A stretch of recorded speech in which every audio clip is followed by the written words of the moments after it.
প্রবল ঘূর্ণিঝড় রিমাল চলে গেলেও রেখে গেছে ভয়ঙ্কর ক্ষতচিহ্ন।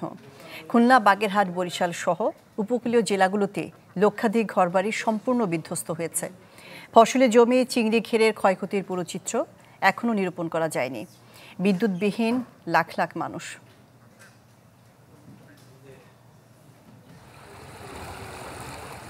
রিমালের জলোচ্ছ্বাসের পানি ভাসিয়ে নিয়ে গেছে বেড়ি বাঁধ। খুলনার কয়রা উপজেলার দশহারিয়া গ্রামে এমন বাঁধ ভেঙেছে অন্তত ৩টি জায়গায়। বাঁধের ভাঙা অংশ দিয়ে জোয়ারের পানিতে তলিয়ে গেছে বাড়িঘর, চিংড়ির ঘের ও ফসলি জমি। স্বেচ্ছাশ্রমে স্থানীয়দের জোড়াতালি দিয়ে বাঁধ মেরামতের চেষ্টায় খুব একটা কাজ হচ্ছে না।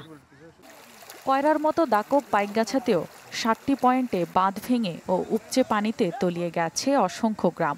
পানিবন্দী হাজার হাজার মানুষ। পুরো খুলনা জেলায় বিধ্বস্ত হয়েছে প্রায় ৭৮,০০০ বাড়িঘর।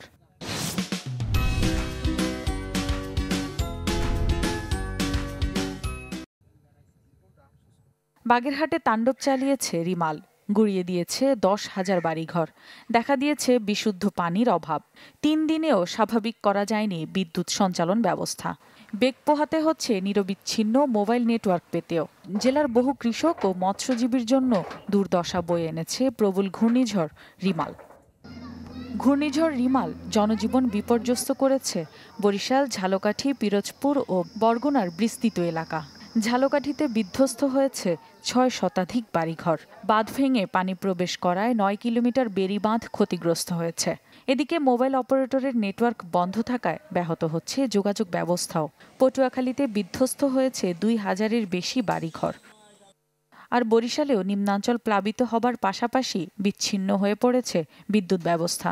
কীর্তনখোলা নদীর পাড়ে কেডিসি এলাকায় বাফার গোডাউনে পানি ঢুকে ইউরিয়া সার নষ্টের শঙ্কা সৃষ্টি হয়েছে।